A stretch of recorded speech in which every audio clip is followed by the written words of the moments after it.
This is the Collector Car Podcast, the home for the auto enthusiast. Join Greg Stanley as he applies over 25 years of insights and analytical experience to the collector car market. He will interview the experts and throw in some fun stuff as well. Hey, it's Greg Stanley. If you're listening to this podcast, you know I love everything automotive. This passion has expanded to include being a car specialist consultant for RM Sotheby's. So if you need assistance buying or consigning a collector car at any one of our online or live auctions, including Scottsdale, Amelia Island, or Monterey, you can reach one of our car specialists at rmsotheby's.com, or you can email me directly at gstanley@rmsotheby's.com. Metron Garage is a company designing unique garages, condos, and other structures specifically for the auto enthusiast. They've got 8 models to choose from, including 2-story options, which I think is super cool, all with a very modern look and feel to them. And they come in all sizes, and they're fully customizable. You can check out them today and start speccing your own ultimate garage at metrongarage.com, where you can request a catalog or talk to someone to learn more. So be sure to check it out. I just want to give a quick thanks to Euro Classics for sponsoring this episode.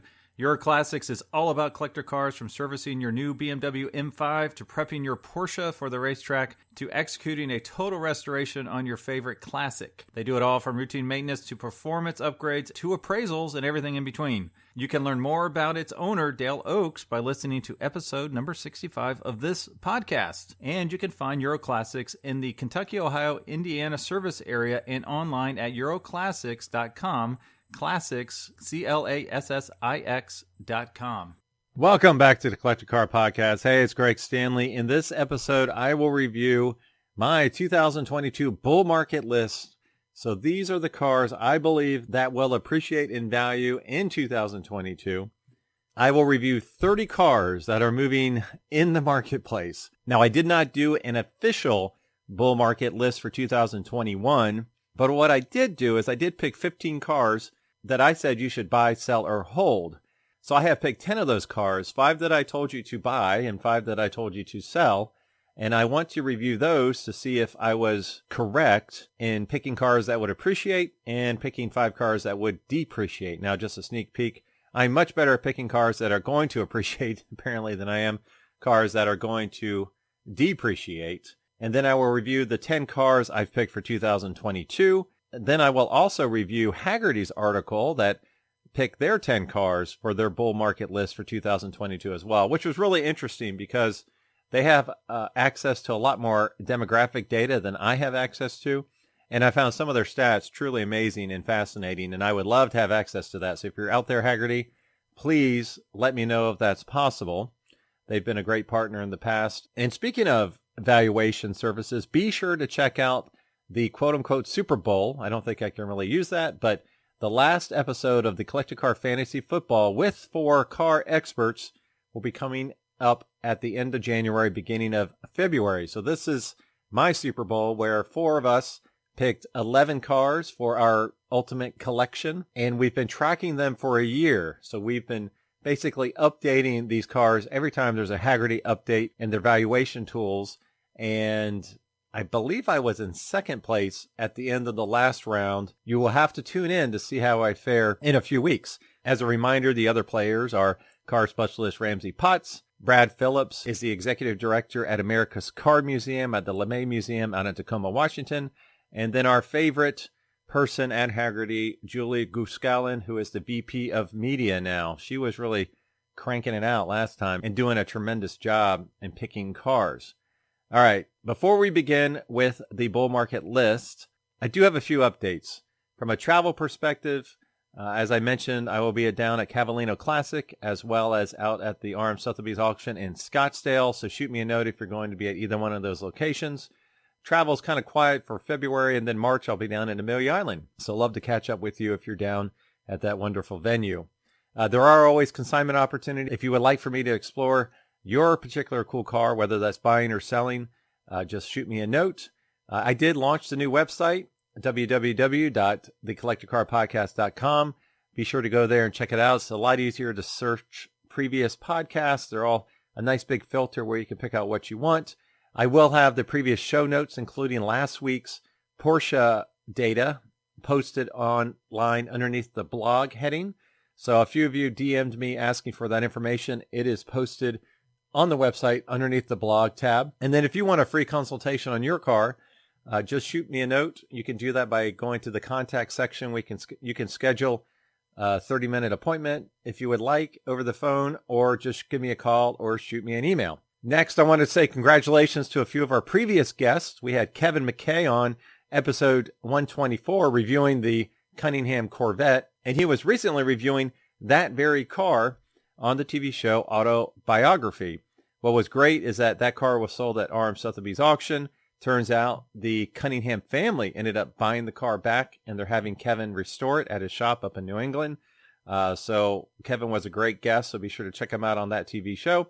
And then also from episode 132, Undiscovered Classics, you can check out Jeffrey Hacker and Guy Durkin. They were both on this podcast. I received quite a bit of feedback on how much fun it was having two guests on at the same time.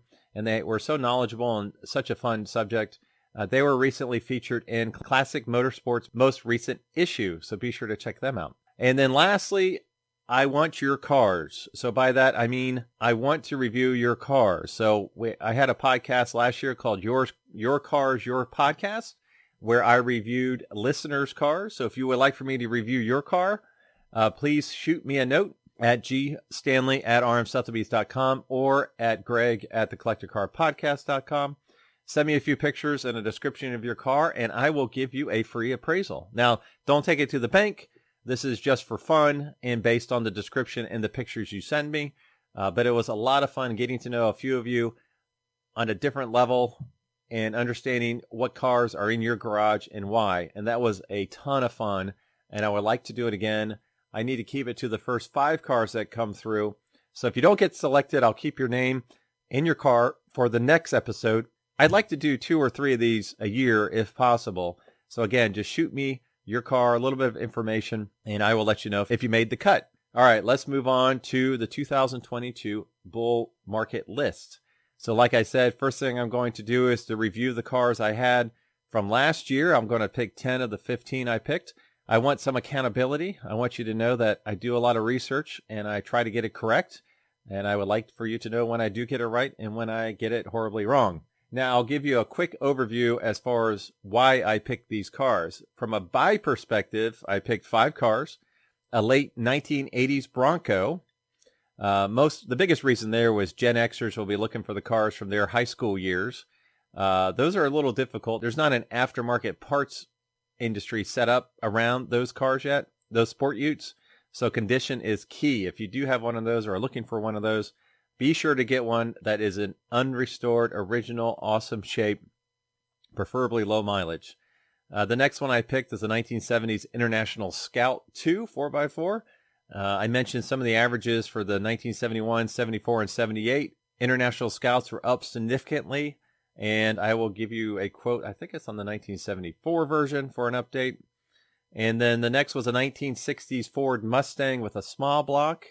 I did not narrow these down to a specific year. I will do that in the future. So for this particular example, I picked the 1966 Mustang. A lot of reasons. These have been flat for a while. They've been showing a slight increase recently.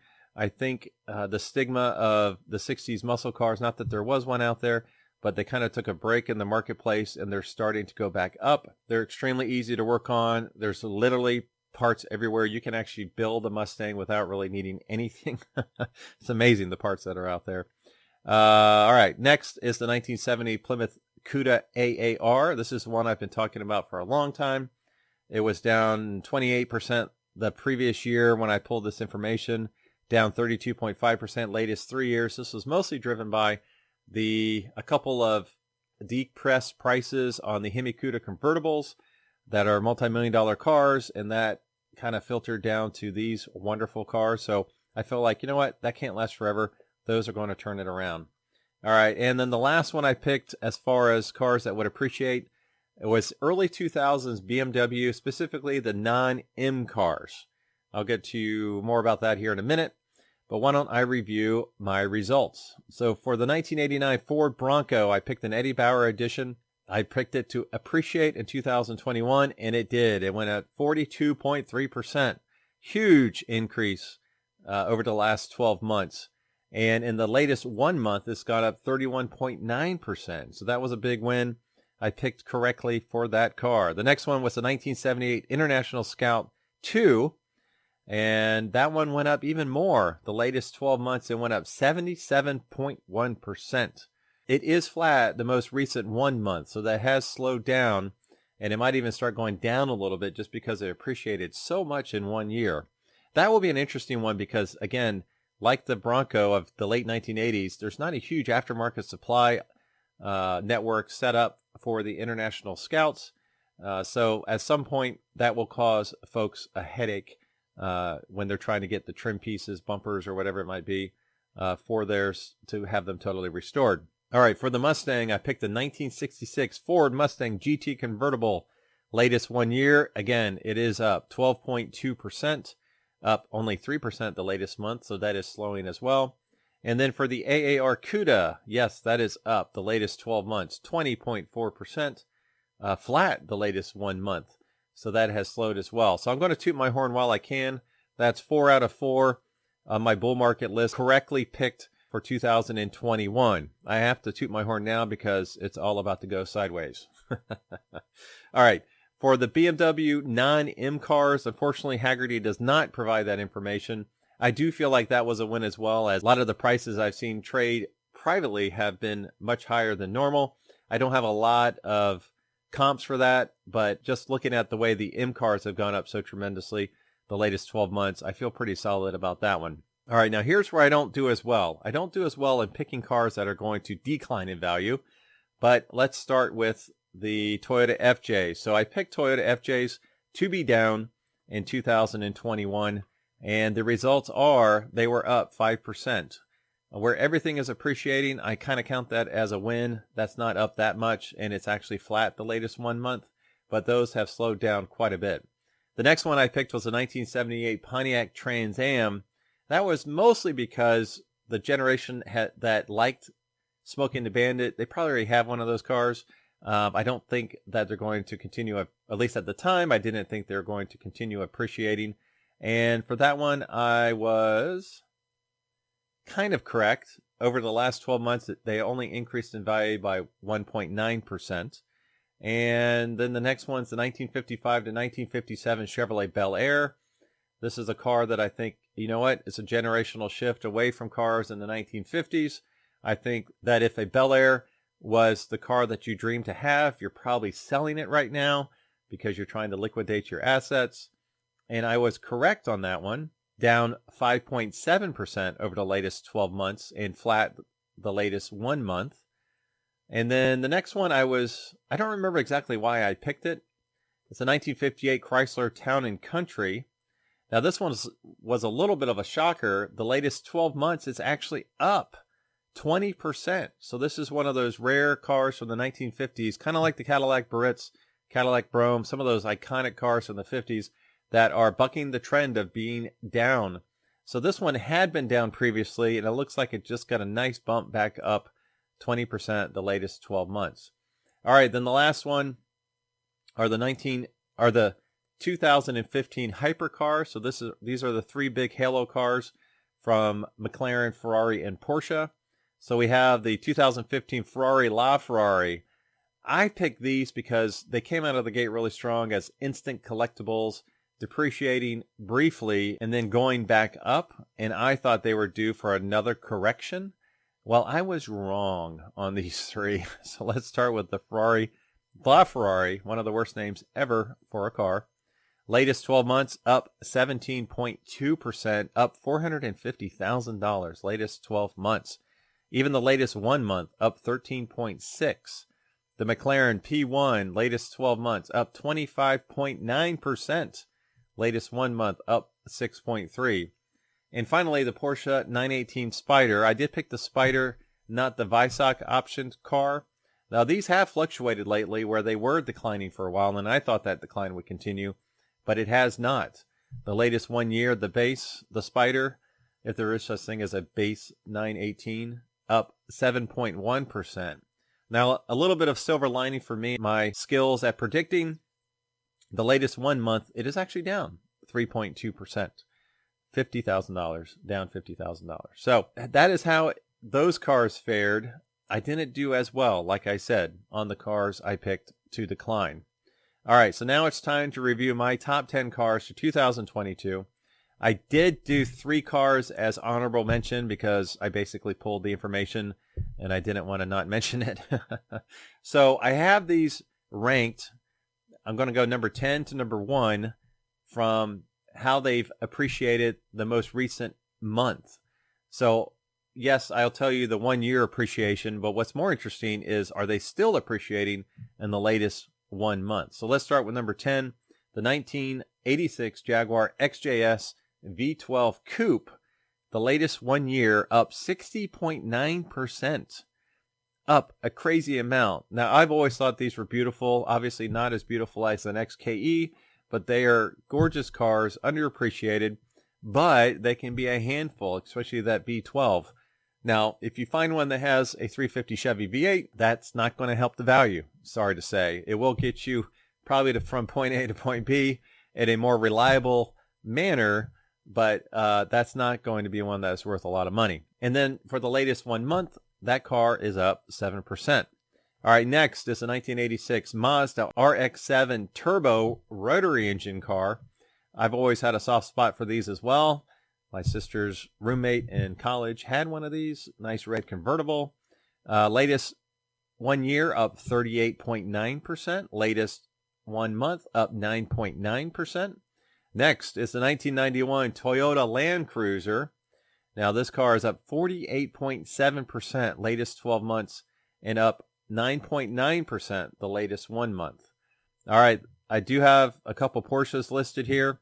The first one's a 2004 Porsche Boxer S 550 Spyder 50th Anniversary Edition. Really long title. The latest 1 year, it's up 32.7%. And the latest 1 month, it is up 10.3%. So nice little Porsche Boxster made the list there. Let's see. Number 6 is a 1995 Lancia Delta Integrale. 1 year, it's up 25.3%. Latest 1 month, up 12%. All right, next one's a sleeper car. 1985 Mercedes 300 Td Wagon. Latest 1 year is up 32.2%. And latest 1 month, up 14.9%. And number 4, this is another one that if you can get one now, get it while you can. The 1988 Pontiac Fiero Gt. That is actually the best year of the Pontiac Fiero, the last year. Let's see, latest 1 month only up 15.1%. I think it will grow even more than that. But latest 1 year, again, up 15.1%. The next one is the car I have in my garage, 1999 to 2001 Porsche 911 Carrera. Latest 1 year, up 37.3%. Latest 1 month, up 16.3%. So if you're a Porsche 996 lover out there like I am, they are starting to be appreciated. And you know what? I like the look of it from the front. I don't care what people say. All right, number 2. This one really shocked me when I saw these numbers. It's a 2006 Ford GT. That doesn't sound strange, but they've cooled recently. You know, so much so some have cooled $50,000, $75,000. But this is the Heritage Edition, which seems to be bucking the trend related to the base model that doesn't have the cool color combinations. Latest 1 year, up 23.8%. And latest one month, up 23.8%. So all of that gain has been in the last month. And then the big winner that I think is going to continue to increase throughout 2022, it's the 1966 Honda S600 convertible, up 35%. And yes, that 35% increase has been in the last month. So keep an eye on the S600 convertibles. 1966 is the one I picked for this year. And as a reminder, I will review these again when Hagerty has its valuation update in September. And then I will review them again next year when I pick my 2023 list. I will review this list of 2022 so we can see how clear my crystal ball is in picking cars that would appreciate in the coming year. Now, the 3 honorable mentions, I will list them out here. The first one's a 1979 Ford Bronco. I just think those are going to do well. Like the late 80s Broncos, I think the late 70s Broncos will do well as well. And then the next one's a 1973 Ferrari 246 GTS, the Dino. That's actually one that you'll find out here in a minute. Hagerty picked for their bull market list.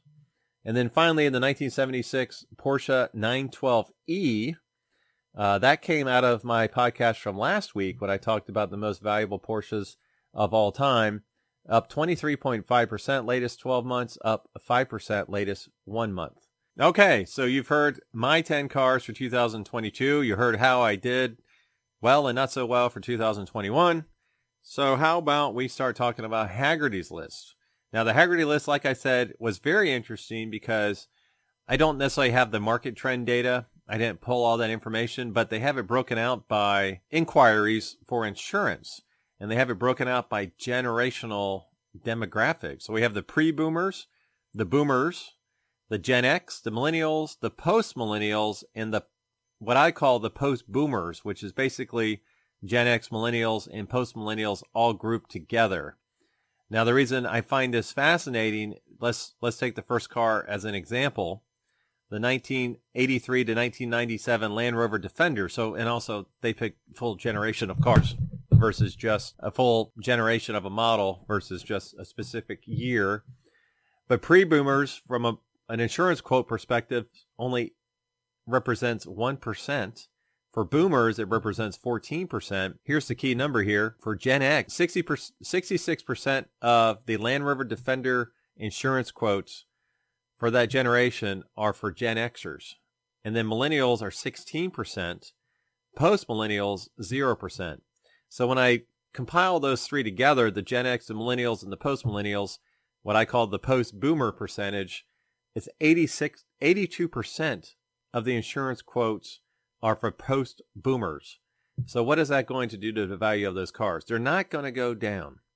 Now, you might see the flip of that for, say, like a 1955 Thunderbird. That might be where the pre-boomer number is around 45%. And then as you get younger, that number goes down where it's very low for millennials and post-millennials.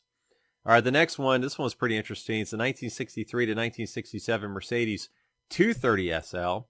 Usually you hear about the 250s and the 280s, the bigger cubic inch engine cars. But this is the earlier and lesser known 230 SLs. So not sure about this car for 2022, increasing.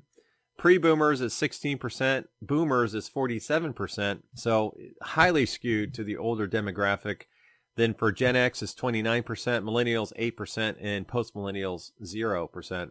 So post-boomers 37%. I don't know that that will necessarily go through the roof this year. The next one they picked was the 1975 to 1993 Volvo 245. Boomer 6%. I'm sorry, pre-boomer 6%, boomer 23%. This one gets very interesting. Gen X 21%, millennial 32%, post-millennial 18%. So post-boomer 71%. And that was really interesting with the post-millennial. That shows that, in my mind, the 75 to 1993 Volvo, from a collectability standpoint, they made a ton of them. If you can find one that's low mileage and in absolutely incredible condition, I think that is incredibly wise investment at this point. And it's going to be cheap. You probably get something like that for $8,000.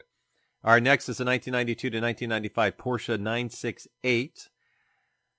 I kind of disagree with this one a little bit. I mean, if you go back to last week, I don't see a lot of movement in these. These are really cool cars under the radar, but I don't think they're ever going to be worth a lot. Pre-boomer 7%, boomer 48%. So that's the biggest group there that's requesting an insurance quote on these cars. Gen X 33%, millennial 12%, post-millennial 0%. So post-boomers 45%. And then 66 to 67 Pontiac GTO, muscle car. This one had 56% boomers, which makes sense. I mean, that's their generation. And then for the post-boomers, 37%, led by the Gen Xers at 27%. Another really fascinating one here is the 1985 to 1995 Suzuki Samurai. Let's see if you can even find one of those that still exists. Post-boomer for all three of them was 70%, led by Gen X at 39%, millennials at 26%. Some strong numbers. So if you can find a Suzuki Samurai that's not in horrible shape, grab it now. And then a car I mentioned earlier, the 1979 to 1985 Mazda RX-7. I'm sorry, I picked the 1986. Let's see, the post-boomer number is 68%. Again, post-millennials up there a lot at 14%. So those are pretty hot with the post-millennials, millennials, and Gen Xers. And 3 more to go. This one was a little bit surprising. 1965 to 1970 Cadillac DeVille. Gen X is 44%, the lead indicator there, or the lead demographic. Post-boomer, those 3 combined, 66%. And then another one I've mentioned before, 2008 to 2012 Tesla Roadster. Let's see, pre-boomer, no interest, 2%. Boomer, 18%. Gen X, 44%. Millennial, 36%. And post-millennial, 0%. That's probably because they just don't know what it is. Post-boomer, this is actually second highest on our list. 80% of the insurance quotes were post-boomer. So I mentioned before we had one of those that sold for stupid money at Elkhart sale. It went twice high estimate, I believe. Estimate was 40 to 60 grand. It sold for 120. Low mileage example from the first year. If you can find one of those, now's the time to get that. And the last car is the 1969 to 1974 Ferrari 246 Dino. But again, this one's driven by pre-boomers at 15%, boomers at 54%, mostly because that's the generation that can afford it. Gen X is at 30%, millennial at 1%, post-millennial at 0%. So 31%. This is actually the lowest post-boomer number on our list here. So interesting stats from Hagerty. I hope you enjoyed their list. I hope you enjoyed my list. I hope you find it entertaining, insightful, and of value. Like I said before, I will review my list of 13 in September to see how I'm doing, and then again next year. And as always, thank you for listening, and I will talk to all of you next week. Thanks for listening to the Collector Car Podcast. Don't forget to give us a nice rating on iTunes and be sure to follow us on Instagram and everywhere else at the Collector Car Podcast.